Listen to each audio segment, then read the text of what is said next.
Hey everybody, it's Safi and Marco Dish Out on Movies, the only movie review show on YouTube to review movies in terms of food. It's just Marco here once again, and I am here today to review Feud, Capote versus the Swans, Episode 7, Beautiful Babe. I suppose you're wondering why I didn't review this episode yesterday. Which is pretty funny, like all the other episodes I reviewed like late in the evening, and then finally you get one where I review it the next day even. Well, yesterday I literally spent the entire day waiting for Safi to do a review. You know, that's how it is when I have to do a review with her, is that I basically have to wait around all day, and so like I have to do work, but at the same time, like, be possibly ready in case she finally decides to, do the minimal work required to do the videos. So I basically just sat around waiting all day, and then I had a business meeting in the evening as well at Buffalo Wild Wings, which was really fun, because it was a buy one, get one free with boneless wings, and they were really, really good, actually. I ate, like, all of it. It was so good. So anyways, yeah. This episode, I kind of liked it. I kind of didn't. I'm kind of a mixed bag on it, and I'll tell you why.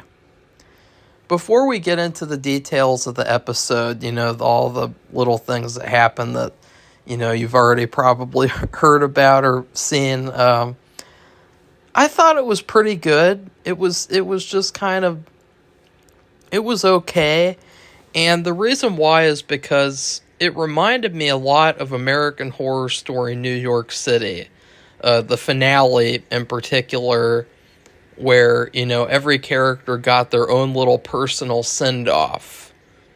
You had that one guy, the rich jackass guy, and he got his send-off where he had like a Christmas Carol type of journey where he had to go through all these hallucinations to see like why he was wrong in his life, which was very sad, because then he has this little redemption, and he figures out that, that he, whatever, and then you had the other guy, the police guy, and he went blind, and then he had the whole thing where he saw his wife, his ex-wife, and, it felt so much like that finale that the whole episode I was just thinking, this is like that finale. And it was in a way where I was like, this season, even though it had a lot of great stuff in it, especially like the first 5 episodes in particular, it was very strangely paced and very strangely structured. And this is why it probably should have been a movie, is because if it was a movie, they wouldn't have had time to jump around all over the place and go, okay, in this episode, we're going to go back in time a couple of years. In this episode, we're going to follow that episode, but in this episode, we're going to stay there, and then we're going to jump to the future, and then we're going to jump to the future again. If it was a movie, they would not really be able to afford to do that unless they were, like, doing some really, really experimental type of thing, like with, I don't know, like Oppenheimer or something, but, they would not have been able to do this. Where, this episode, it was all over the place halfway through, because the first half, it's like, okay, this episode's going to be all about Babe's death, the falling out from that, the horrible mourning period, and then, it's like, oh no, and this episode is going to be Truman's death, too. You're going to get 2 deaths in one. It's like a buy one, get one free television deaths. And I thought that was a strange choice, because one death is enough. This isn't like an American Horror Story New York City where, they're trying to show that, all these people are dying of AIDS. And so it's just like, okay, that's understandable. You have all these people just dying one after the other, after the other, after the other, until the final scene where it's just, oh, that guy might die too. That's literally how that season ends. Spoiler alert, in case you haven't seen that. This is what that's like, and that's just not good because, these people don't have AIDS. They're not, and so it just kind of felt weird that, they wouldn't save Truman's death for the finale. Because this episode just left me wondering what are they going to do in the finale now? And you know what I saw? It says, Truman makes a final push to finish answered prayers. And I was like, bruh, why didn't you do that episode and then save his death for the finale? Because they're going to go back in time again? That's stupid. That's really, really stupid. And I would like to ask if anyone has seen the first season, did they jump around in time like this in that season? Because, I'll give you another example, American Crime Story, The People versus OJ. They didn't really jump around in time in that show. They would have flashbacks once in a while and stuff like that, but they wouldn't, jump around in time. 10 years later, 10 years back, couple years later, couple years forward. They would not jump around like that. So I just wonder, why did they do that with this show? Because it doesn't make it more dramatic. When someone, ew, why did that person message me? Sorry guys, somebody just messaged me and I saw it on a pop-up on my email for some reason. That's random. But one death is enough unless it's a purposeful thing, like a massacre or something like that. So I just felt all in all, the episode was okay. I mean, it had its really good moments. It had some really good parts to it, and then it just kind of felt Truman should have died in the finale. This episode also proved, too, that there are several things that were, very, unclear. And you almost kind of have to, get out a Sherlock Holmes magnifying glass to figure out, is this real, is this not? With very strange parts to this episode. So first off, Babe's hair falls out. She's got 6 months or less to live. And she is now advocating for her friends to forgive Truman. Because that's what they should have done all along. Because they've all done bad things too. And I thought, this is weird because why didn't they just figure that out, from the very beginning? Well, at least one of them. Why didn't one of them, in one of their little conversations at that one restaurant, Cutie Patootie or whatever it was called, why didn't one of them say that, we've all done bad things, ha ha ha ha, that's literally what Babe does in this episode. She's like, I'm going to have the lemon sorbet, and I'm going to have the shortbread, and the whatever alcohol, the special alcohol, and also, we've all done bad things, guys. We should just laugh it off.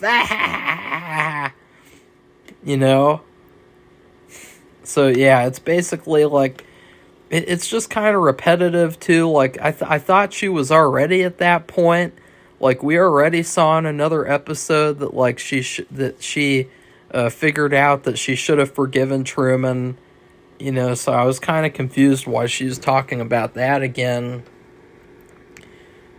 And then Babe announces that she wants to throw a party, but the party will take place after her funeral. And then finally, Babe comes home and she listens in on a phone call between her husband and then I couldn't really tell who it is because the volume was so low on the phone audio. It might have been like someone he was having an affair with and or a swan. Uh, yeah, sorry about that. I'm not going to turn the volume up a million notches to try to hear it or put on subtitles like an idiot. And then Babe goes on a vacation, and this is where the episode turns into American Horror New York City. Because when she goes on this vacation, I have no idea where she went to. She goes to this random place, and they're like, we've been expecting you. And I was like, who's we? What does we mean? What is this place right here in the middle of nowhere that this woman is at? Why isn't there like a caption on the screen like in the olden days, in a movie or a TV show where the audience doesn't know where the person's at? They have a little caption. It says they're at Fuckwad Village. They're at Hot Dog Castle or something. Like why don't they at least say that? Like she's like at this nondescript building, and then she goes in. She's in a wheelchair all of a sudden, and then she's having I don't know. She's writing a book now of everything she's ever done wrong. And I thought that's a good idea, if you're if you're really in the dumps, like she is, and not like that. That'd be a terrible thing to do. No one ever do that because you're gonna get really depressed. And then all of a sudden, Truman is visiting her, and she's telling him about how he's in her top 3. And then I wrote in the notes, it's really funny, because up to this point, I was like, is this all happening? And then it's like, whoops, LOL, she's dead. And this is her vision before she really dies fully. And I was like, wow, that was really poorly handled, because, I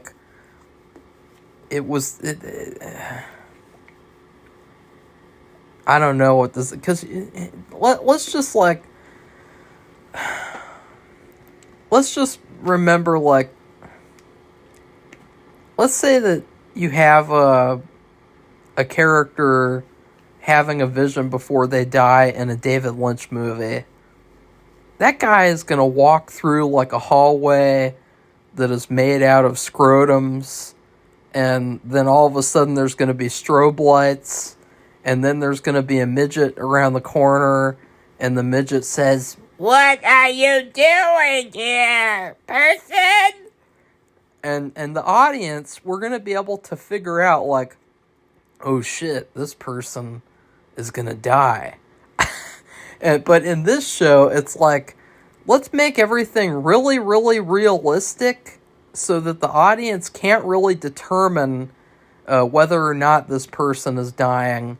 Let's make it so realistic that, we can't really tell until, we see something really obvious. And in this case, they go into the bathroom and there's a swan in the tub. And so at that point, I guess you could determine, yeah, this is not really happening. It was a great sequence, though. I'm not saying it wasn't a good sequence. I'm just saying, I wasn't able to tell what was going on. I was very confused, and then she's just dead.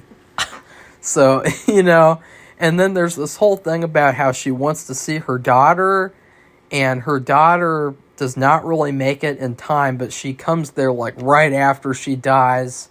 It's very overly dramatic, and it's another thing, with the part where Truman was eating the swan, where I could tell that, oh, okay, the daughter probably didn't show up in time. She probably showed up an hour later or something, That whole thing with the daughter was really poorly handled because we don't even really get to see the daughter or hear the daughter talk very much. And I felt like if this could have been stronger emotionally, if we had gotten to see her and if we had gotten to see more of that lead up to that, I guess.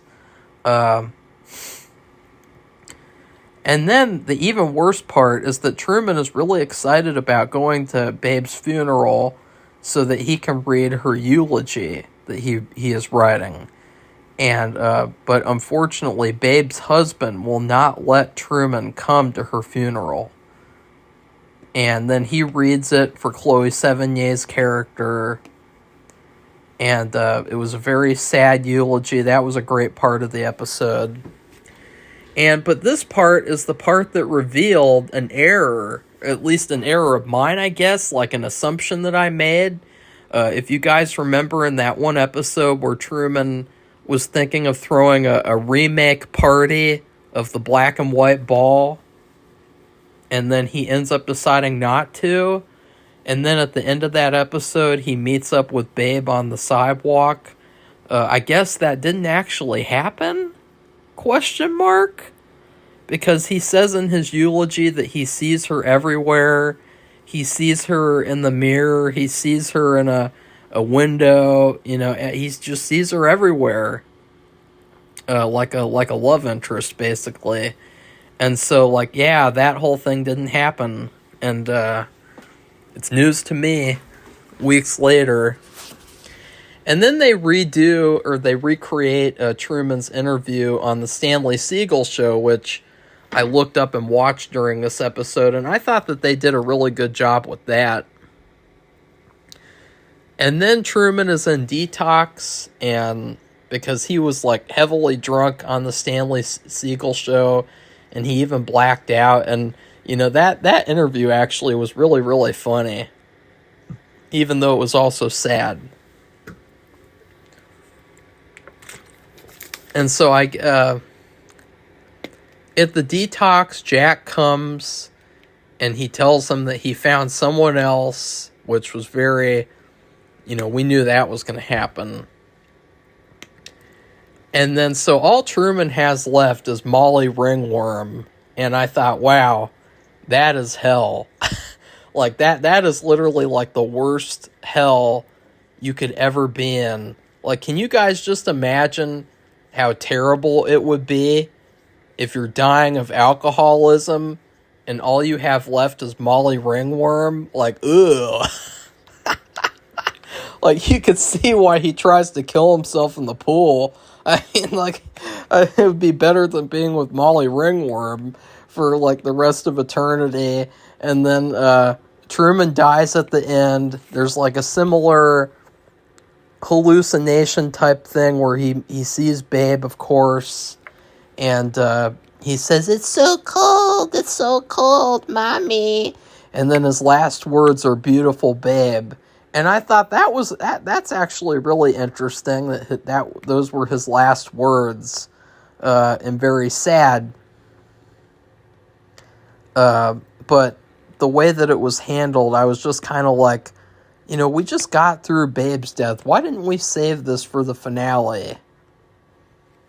You know, like beautiful Babe would have been a good way to end the season. It would have been a good way to end the story, because it would have showed that, like, oh wow, maybe Truman actually did see Babe's ghost and they're meeting together in the afterlife and everything. Like, that would have been a great kind of hopeful, positive way to end the season. And instead, that's the end to the episode before the finale. Very, very strange. So I give the episode a B-. For the first half, I would have given it like a B or a B+. But then I thought the whole second half was very poorly done. And I felt like it just was out of place in terms of story structure, I guess you'd say. So anyways, please like this video and comment and tell me what you thought of the episode. And then please, did I already say like? Please like this video and subscribe to our channel if you'd like to see more honest reviews like this. Goodbye, everybody. See you soon.